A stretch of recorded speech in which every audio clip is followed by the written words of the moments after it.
ada hal yang saya camkan untuk ke anak-anak itu gimana caranya lu kebebasan yang bertanggung jawab.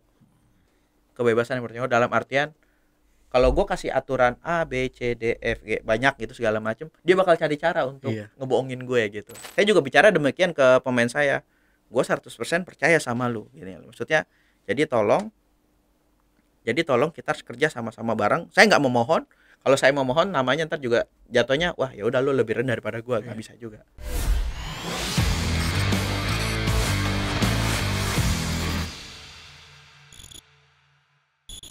Depan gue sekarang udah ada pelatih yang baru diresmikan sama Halus FC. Halo Coach Yoga, apa kabar? Ayo.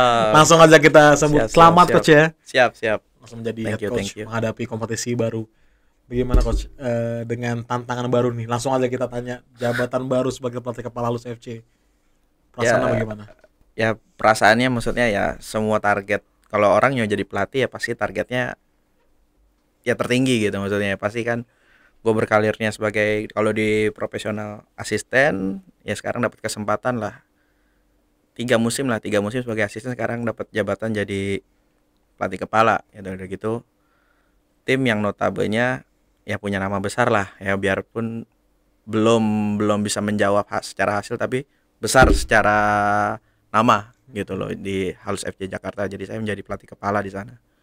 Jadi mungkin tadi kan juga bilang besar nih Coach. Bagaimana selama 3 tahun menjadi asisten pelatih, modal apa nih yang Coach bawa untuk menjadi pelatih kepala dan tentunya untuk menjawab harapan dari supporter Halus dan juga para pemiliknya menjadi pemimpin lah di Liga Futsal gitu. Oke, jadi ya modalnya tuh ya udah pasti kalau gue bicara kurang, bicara banyak secara pengalaman ya gue cukup lah. Kalau bicara cukup untuk gue sebagai jadi pelatih kepala gue cukup ya gitu. Jadi 2 tahun di SKN tim besar, 2 tahun juga itu gue Final Four, 1 kali gue ngerasain AFF Futsal Antar Klub ya kan, langsung pindah ke tim ibu kota ya masih sebagai asisten. Menurut gue itu modalnya cukup lah. Tapi ya makin kesini futsal semakin apa ya, banyak ilmu yang masuk ya, terutama dari pelatih asing, pemain asing.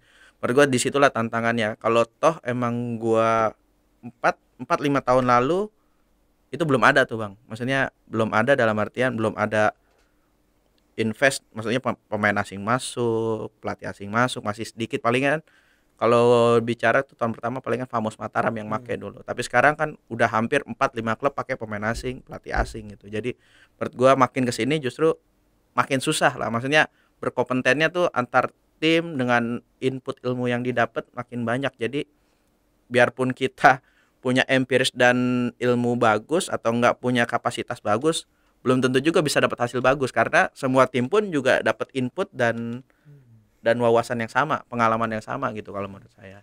Coach, kalau di futsal itu sama kayak sepak bola kan sih Coach? Kalau sepak bola kan mungkin kalau kita melihat di awal 2000-an formasinya baku 352, setelah itu 442, setelah itu baru 4231 dan sebagainya. Kalau futsal ada perubahan seperti itu juga nggak Coach? Dari sisi formasi, dari sisi taktik, gua nggak ngerti. Bicara taktikal itu udah pasti banyak perkembangan gitu ya, dari era 2000-an sampai pertama kali gue kenal futsal malah 2008 ya di kampus sampai sekarang akhirnya gue jadi pelatih profesional. Itu perkembangannya di negara ini luar biasa. Tapi kalau menurut saya yang saya lihat ketinggalan ini. Maksudnya dalam artian misalkan Spanyol udah make yang apa yang kita pakai ini udah 10 tahun yang lalu gitu. Nah, kita baru make gitu loh ya kan. Seperti itu. Jadi emang menurut saya emang input dari luar dan apa yang kita pakai tuh rada telat kalau di negara kita gitu. Berarti kita karena apa nih Coach? Mungkin karena mungkin sempat tertunda liganya atau seperti apa Coach? Mungkin kalau gua lihat sih bukan dari liganya ya. Maksudnya bukan dari liganya atau gimana ya. Tapi emang telat untuk misalkan memulai untuk hal-hal yang seperti ini kita telat gitu. Misalkan kursus kepelatihan. Kursus kepelatihan AFC itu baru ada 2017 lah, something 2017 2016 gue lupa gitu. Itu kalau untuk level 1 2013 2014. Itu nah, negara lain pun udah em, media apa dari Pertengahan sebelum 2000-an ya. 2010 pun udah ada gitu ya kan. Jadi kita emang benar-benar secara secara sumber daya manusianya pun dari kepelatihan aja ya, kita bicara kepelatihan ya, itu udah tertinggal 2013 gitu. Oke. Nah, itu kan mungkin semakin banyak kursus kepelatihan, semakin juga banyak pelatih, semakin banyak juga ilmu yang dikasih sama sumber daya atletnya, kalau kalau saya lihat sih seperti itu. Dan tentunya juga harapan kita tentunya kita mampu mengejar ini coach ya. Mengejar Ya. PR-PR kita nih dan tentunya di bawah pelatih-pelatih muda seperti Coach Yoga dan Ya, kawan-kawan. Coach, dengan kita bicara seperti dengan halus tadi, seperti kemarin saya ngobrol sama temen lah gitu. Coach Yoga seperti adanya semesta mendukung. Coach Yoga naik, liga diundur dulu nih. Coach Yoga dikasih kesempatan buat oke oke oke. ya, ya, Ini ya, ya, ya. dari Coach Yoga positif atau negatif Coach liga diundur?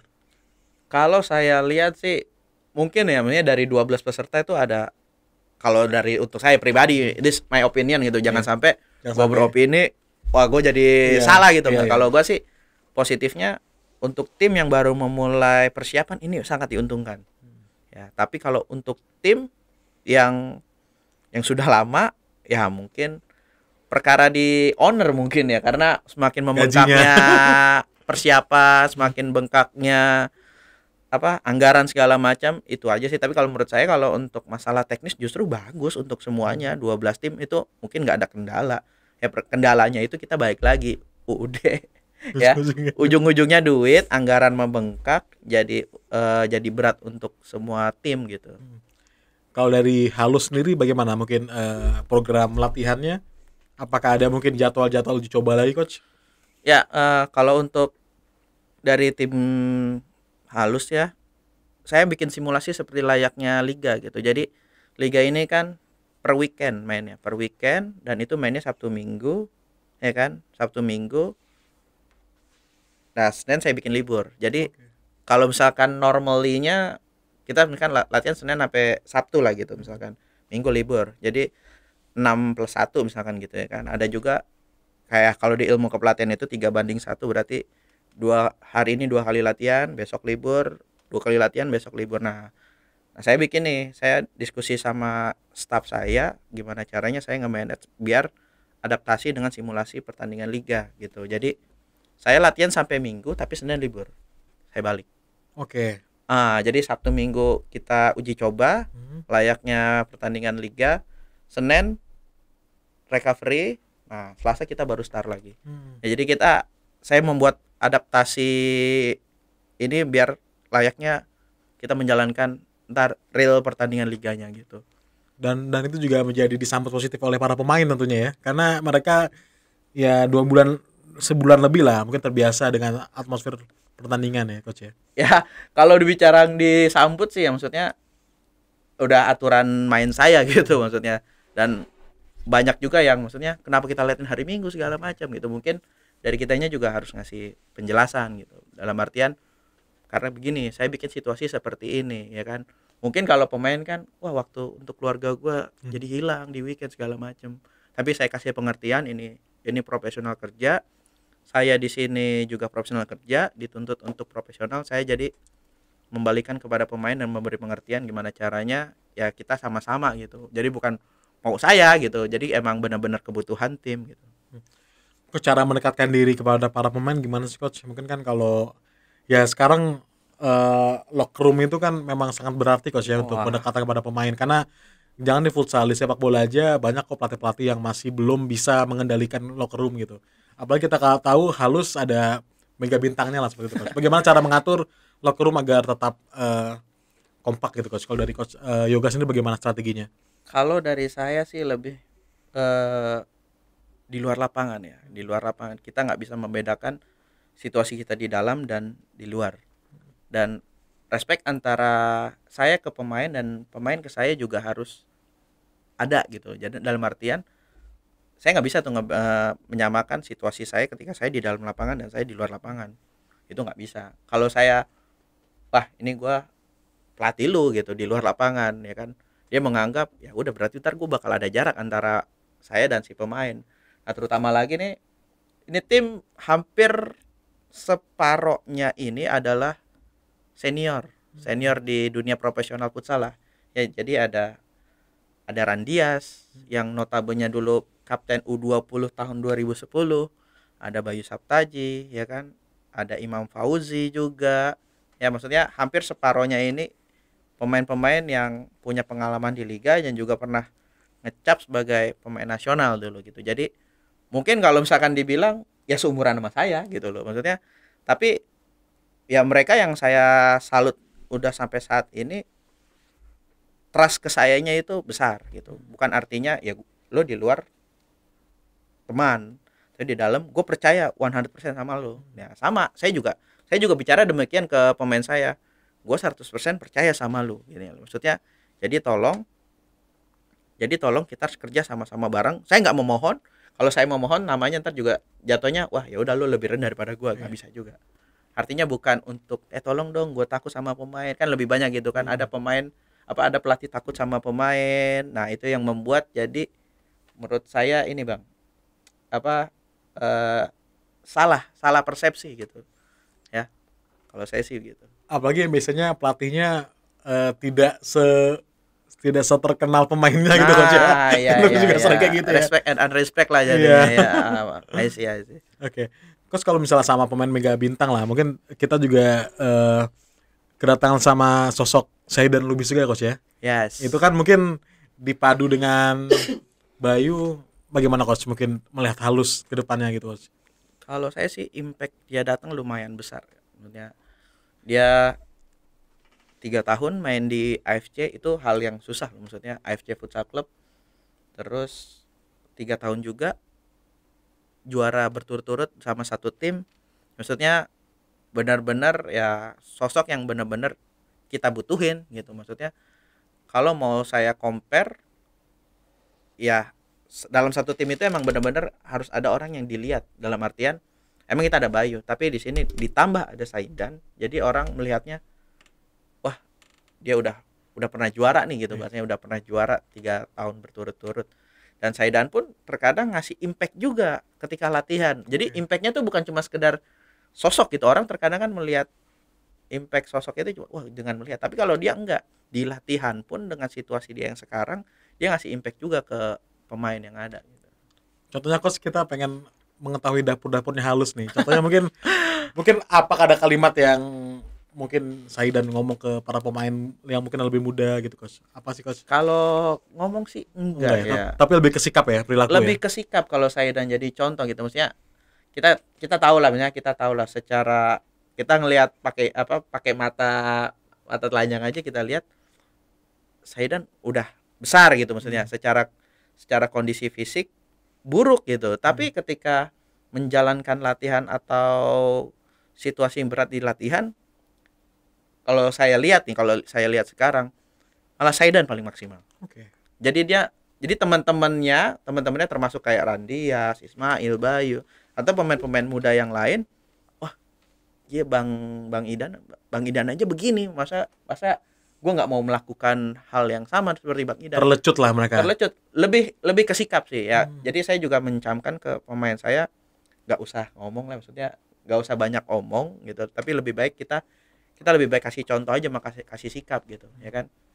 Ya. Itu yang bisa kita lihat sih dari sosok Saidan.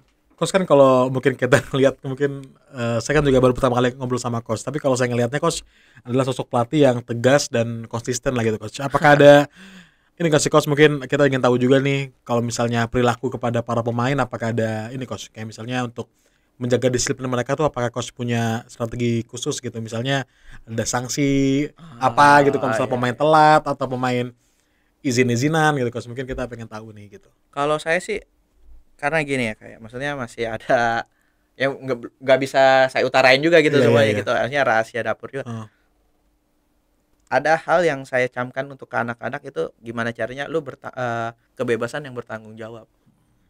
Kebebasan yang bertanggung jawab dalam artian kalau gue kasih aturan A, B, C, D, F, G banyak gitu segala macam, dia bakal cari cara untuk ngebohongin gue gitu. Misalnya kalau peraturan sampai F, dia akan cari yang hanya dicari sama dia gitu. Maksudnya gue juga ngajarin ini, maksudnya ya kepada ponakan gue, maksudnya ke orang-orang terdekat gue nggak mau kayak mau menekan kasih aturan segala macam. Tapi ketika gue cuman bilang lu gue bebasin nih, tapi lu bertanggung jawab gitu sama sikap lo. Maksudnya ketika lo latihan ya lo latihan, ketika gue suruh begini ya lo begini gitu. Jangan ada lagi gerakan tambahan kayak misalkan harus seperti apa, cukup kayak gini ya. Tapi ketika lo melanggar aturan gua gitu Selesai. ya udah, maksudnya ya ada punishment katanya, ada punishment aja, udah cukup gitu. Jadi kalau saya sih untuk kurang lebih udah mau 3 minggu nih bang, saya bicara ke anak-anak seperti, dan alhamdulillahnya mereka ngejalanin gitu. Maksudnya ya seperti jadi contoh, latihan setengah jam sebelum latihan harus udah ada di lapangan, sejam sebelum latihan harus udah ada di lapangan gitu, prepare ya kan. Terus ada dari classroom juga mereka harus datang pada saat sejam sebelum latihan. Hal-hal kayak gitu saya cuma ngasih ini aja, maksudnya ngasih himbauan, nggak saya suruh besok kalau telat misalkan ada juga kan lu denda, atau enggak lu bagaimana gimana ya. Maksudnya semua manusia ya, bukan di Indonesia aja gitu menurut Iya. saya.